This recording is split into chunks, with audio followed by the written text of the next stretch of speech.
Hello, everyone, and welcome to the Outliers YouTube channel and podcast series in our program, Get to Know. I'm your host, DP Lyle. My partner in crime, Kathleen Antrim, is off today doing I don't know what and probably should notify the police at some point in time, but be that as it may. We're going to have fun anyway because we have a dear friend here and a great writer. Um, she's not only an author, she's a psychologist, and her debut novel in 2023 was Lest She Forget. And well, it not only had great critical acclaim, but was won a Benjamin Franklin Award, and those things are not easy to come by. So I want to welcome Lisa Malice. Welcome to the show. Thank you. Thank you, Doug. I'm happy to be here. It's always Yeah, fun to speak to you. yeah, bi-coastal here, me in California and you in Florida. It's fantastic. Yeah. Well, one of the things that we always do is we want to get to know you. That's why we call the show this. And first of all, what led you into the field of us to become a psychologist? What what was your driving force there? Well, I I had started out wanting to be a veterinarian, and then I became allergic to every animal on the face of the earth. And then I thought, well, maybe I'd be a special ed teacher, and then the classes and the professors really didn't know what they were doing. So I kind of looked around and thought about the classes that I did enjoy, and that was psychology.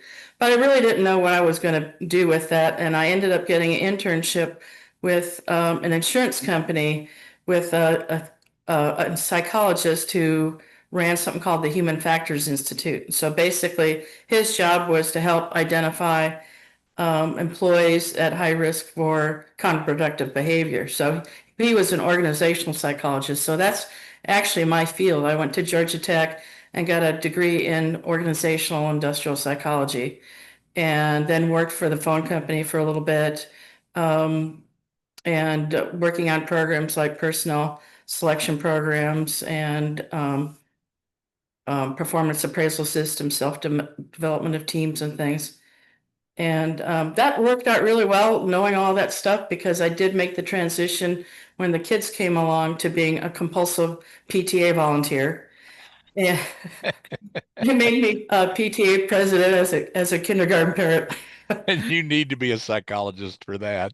Yeah, but my programs were really focused on developing educational programs instead of just doing fundraisers and party events and things like that. So we did a lot of program development when I was with PTA, and I made it all the way up to the state board. Cool. Well, Yeah. you said that you worked for the company as far as employees and psychological issues there. Was there any threat assessment involved in that? Because I know there's companies that do threat assessments within organizations. Well, Or, not not or not especially particularly in okay, that sense. Um, the psychologist I worked with had developed an inventory to identify people at high risk for maladaptive behaviors like stealing and vandalism and things like that. It was based okay, on locus of control. The idea yeah, that there are people who are more externally locused, that is, they believe in fate, chance, and more powerful others, don't feel like they have control in their life, so they lash out and do things, yeah. versus somebody who is more internally locused and believes that they have personal control over their life. They'll take a more positive approach to dealing with problems. Yeah, that's absolutely true, even though that may not be true. Maybe we have no control whatsoever. Who knows? Well, I I think think we there's a do, big but difference yeah, yeah, between yeah. people who believe that, they have personal, you know, that's what makes some people work harder than others, because they feel like if they put the effort in, they'll get rewarded for it, versus somebody who that doesn't Sure. work very hard. It's because sometimes they don't feel like they're going to get rewarded for it. Exactly. And Exactly. in that case, they may take advantage of their position in their company to steal from their employer and things like that. Sure. Yeah, you always got to have goals and you got to think about how you're going to get from point A to B to Right, C to right. D. Exactly. It's how we all got where we are. You and Exactly. I, we Exactly. figured out that we wanted to write books, and we just stuck with it. Well, let's talk about that. Do you think that, your upbringing, your growing up, your early education, all that stuff, do you think that led you to ultimately being a novelist? Yeah, I think in a lot of ways, yes. My mother was really big into reading, and she had all the great masters of mystery down in the basement. She was always reading Agatha Christie, Nego Marsh. Those were, the British mystery writers were really big when my mother was uh, growing up, and so she read a lot of those. Every Sunday night when we'd drive home from the cabin, we'd be listening to the CBS Mystery Theater. Yes. My head was always stuck, through we had 5 kids in the car with 2 parents, and I was always sticking my head up into the front seat so I could hear better. And then we would also watch the mystery movie. Then was it NBC mystery movie with Hmm. the Snoop sisters. I always loved the Snoop sisters, and all those things. So I really got into reading Sherlock Holmes in high school because I was really big into math and science. Of course, I wanted to be a veterinarian, so I read all of his stories from cover to cover. I didn't get to do much reading in college, it's other than textbooks and things like that. So when I graduated, I finally had time to read, and that's when I got into Sue Grafton and Sarah Paretsky and such. And um, my parents always said we could do anything that we put our mind to. And so I didn't start thinking about writing until my kids were pretty much in high school and really didn't need me much anymore. Right. But they were talking to me so much about reading their young adult books, whether the Hunger Games and such. And I was reading these things. I thought, I was still very big into PTA at the time and doing a lot of program development. Actually, I was in helping my daughter's robotics team, First Robotics, and helping Mm. out with their programs, Mm. their outreach to teach kids about STEM. And I thought, maybe I could start writing books for the young adults that would be fun and adventurous and have some mystery to it and teach them something along the way. So my story actually was about a time traveling group of family of archaeologists. And I Huh. started writing that, but my kids got to the point where they weren't even reading all the books that they were telling me to read. And it's like, okay, if I'm going to spend all my time reading to keep up with writing these stories, they need to be mysteries. So that's when I switched to writing mysteries. And then I started going into Sisters in Crime and going to Killer Nashville. That's where I met you the very first Yep. time. I think that Exactly. was 2013, and you gave a wonderful talk on O.J. Simpson Oh and yeah. the And other guy, Scott Peterson. Yeah. Scott Yeah. Peterson. That Yeah. was Yeah. really fascinating. Yeah. And the Well, one thing I yeah. remember, I remember that. I yeah, love Killer Nashville. It's a great conference. yeah, Now yeah, you the got one, Sleuth Fest down there in your neighborhood, right? yeah, And yeah, you're involved with that, or have yeah. been for many years. But that's every other year now, correct? No, they do it No. every year. They just had Okay. problems with the hurricane Okay. last year. They had to cancel it, and so they had it in May of this year. May of 25. So when is Yeah. it going to be like May of next year too? 26? I don't know if it'd be May or March. I do. Okay. At one point they were having it in during the summer months, which nobody wants to go to Florida in the summer months. You mean it's a little warm? It's a little more. So I don't know exactly which date they're planning on doing it this year in Okay. '26. We'll wait and see. Okay. Well, good. Yeah.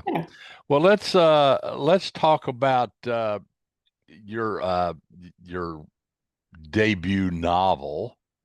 Uh, Did I forget? yes, yes, yes, yes, yes. Best New Uh, Voice Fiction. That was what the Benjamin Franklin Award was for.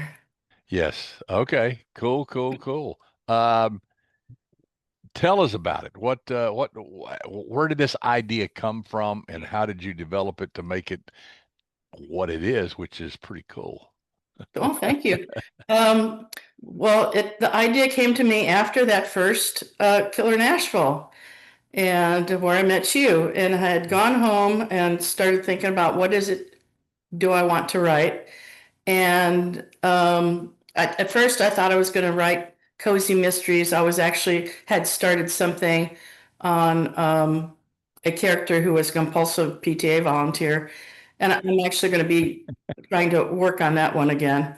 But I was at the gym and I was on the elliptical and watching TV, and an ad for identity theft protection came on. I started thinking about all the different ways that you could lose yourself, lose your identity. And of course, people can steal it, but you can also lose it through memory problems. And so just started doing what if, what if, what if.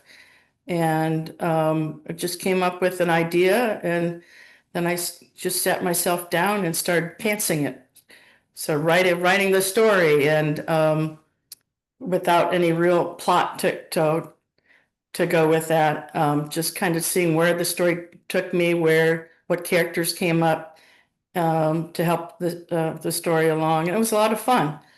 But it didn't produce a very good book to begin with, so it took a lot of editing to get to this point where the book came. I actually, at one point, I had to hire a developmental editor, and she told me a few things to point out, like getting rid of the POV for one of my characters, and because he was giving away too much.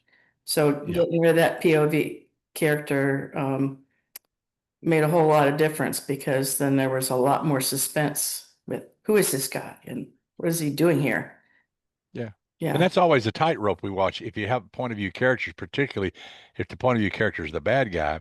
In thrillers, of course, you can reveal who the bad guy is early if you right, want, or right, not. You can make it more like a mystery and do it right, later.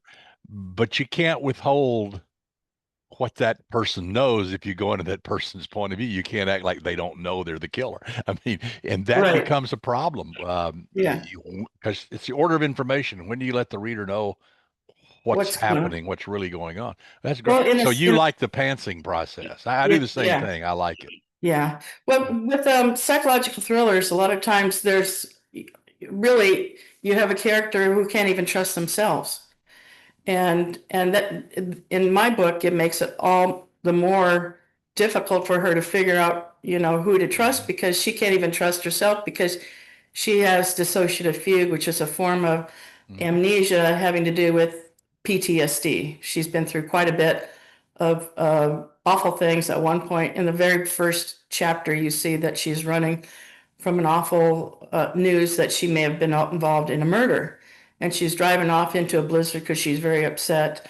She's been going through a lot of stress, and then she ends up being run off the road by somebody obviously out to kill her. So that's not giving away a whole lot in the first chapter, but it's a great first chapter. And Well, but it's interesting. One of my most memorable patients from my medical training was when I was an internal medicine resident in Houston, and this girl had a dissociative fugue state that lasted a little over 4 hours. And so she lost 4 hours of her life, had no idea what happened during that time. She went out to lunch from work, showed back up about 4:30, quarter to five, and everybody said, "Where you been?" She said, "I just went to lunch." Well, that was 4 hours ago. She freaked, wow. knew nothing about what had happened during that time. So they brought her to the emergency room, and she was now by this time having a panic attack. Like, Oh what the hell's yeah. going on with me? Yeah, it's a great well, I will say great. It's a fascinating psychological entity. Yeah. Yeah. Most people do snap out of it fairly quickly, but there are instances of people who have never recovered Yeah. their Yeah. memory. There's one of a woman in Seattle who disappeared one day. Nobody had ever seen her. Um, they didn't know what happened to her. And then one day somebody saw her on TV and realized who it was. And when they confronted her about it, she still didn't remember the people that came to her and said, we're your family. She had actually started a whole gotten married and started a whole new family, and she Wow. recovered her memory. That's really unusual, though. That's really unusual. But I mean, these fugue states are just, I mean, they're good fodder for fiction, Yeah, but they are bizarre entity. It's hard right. to get your head Yeah, around them. yeah. And Um, meat is a really interesting topic because there's so many different ways you can lose your memory. But I exactly. thought the dissociative fugue lent itself very well to Yeah. the psychological thriller. So how long did it take you to write this book, and get it ready to go? I started writing it in fall of 2013. By 2017, I thought it was ready to go. So I went to Pitch Fest at Thriller Fest Right. and started pitching it. And my materials were really good. My pitches were really good, but I wasn't getting any feedback. And, really, I mean, agents won't give you feedback because they just read it and they drop you. You never hear from them. So I realized that I needed to do something. And I had gotten the name of a developmental editor from a friend of mine I had met at Thriller Fest. And I called her up and talked to her about it and decided to hire her for the just a critique.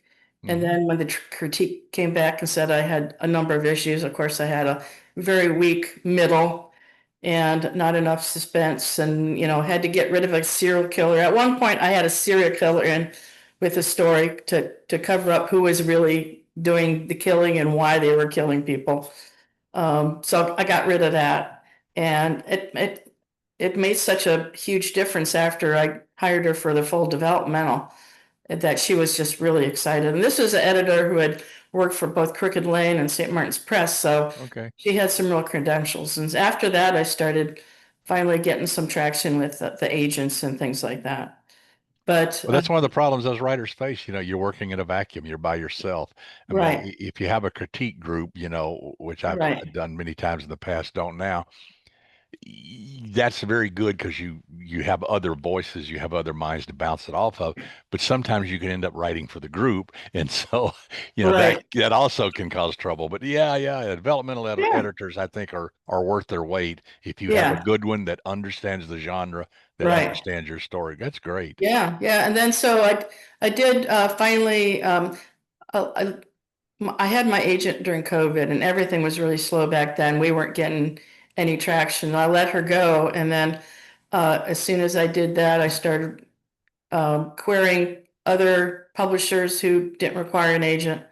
And at that point, while I had still had my agent, I did have an editor at Crook and Lane who I knew finally give me some feedback that my first two chapters were just too bland. So I had to rewrite it. And that's how I ended up uh, getting this great first scene. Because originally the book opened up with my character with her psychiatrist going through a hypnosis session. And that just really wasn't doing it. Right. So I actually started her out at the very beginning of, running away from her life, getting into the snowstorm, being run off the road and such much more thrilling, a lot more action. And that's really what you want with a thriller is to open up with a really thrilling scene. So I learned a lot from Yeah, from having that agent because I was able to sure. get feedback for So that. you started in 2013, got published in 2023. So it's a Right. 10-year overnight success, right? Yeah. Like most Wasn't it what writers. everybody else, Exactly. no, you had to learn how to write just by doing Exactly. it. Exactly. It takes all of us that long. It's not an Yeah. easy process. Yeah. Yeah. So what are Yeah. you working on now? What's next for you? Well, I've got a couple of different things I'm working on. Um, back in Georgia, I had heard that they had this a black market baby selling ring back in the 40s, 50s, and 60s. I learned that in Tennessee, the Tennessee Children's Authority back in the 30s and 40s, that the woman who ran that was very famous, and she was adopting children out to all the Hollywood stars, like Joan Crawford and other folks. Hmm. Problem was that she was stealing babies and children off the streets and everywhere.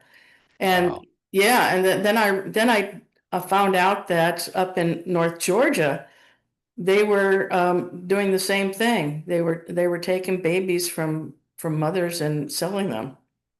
And so I thought, well, this would be a great opportunity to write something about that. And so that's one that I'm working on. And then I'm trying to get back to writing that amateur sleuth story I was telling you about the Yeah. compulsive PTA. Being part of PTA, you get a lot of different ways of, oh, I'd love to kill that person. Exactly. There was a school board member that I really didn't like at all, so I killed him off. He was, I killed off my Plot husband's that at boss at night. one Yeah, point. yeah. I had a lot of stories I was going to tell, like the one where my husband gets blamed for his boss's death. Writing mysteries, you can really kind of take some of those things and have fun with it just Oh, because, you can go anywhere you want to go. yeah, That's the beauty of it. That's the yeah, beauty of it. yeah. Well, where can people find you, find your books, buy them, read them, and enjoy them? Well, lisamalice.com, that's my website. I'm on Facebook and um, um, X and Instagram. Um, Amazon's got the best prices. It's available in hardcover, paperback, Okay. and ebook and audiobook. I get a lot of sales from ebook and audiobook. A lot of Yeah, people like that. And but contact your local library and let them know that you want it. I love to do book club events, whether it's virtual or in person, if you're in my area in the Tampa area. And I'm just hope to hear from sure. listeners once they read it. Well, as always, it's been a pleasure chatting with you. Every time our paths cross, it seems like we have a lot to talk about, and that's Oh good. yeah, it's a I lot of really fun. enjoy it. I really Yes, enjoy it. thank you. Thank you So I so really much. appreciate you being here, and I'm sure our listeners enjoyed it too. And so Great. Thank you so until much. next time, when the next book comes out, we'll do this again. Yep. All All right. right. Thanks much. I appreciate Yeah. it. Well, until Bye. then, I want to thank everybody for listening in. As you know, this is the Outliers YouTube channel and podcast series Get to Know. And we will be back with other interviews and fun. So until then, keep reading, keep writing, keep having fun, and try not to get caught.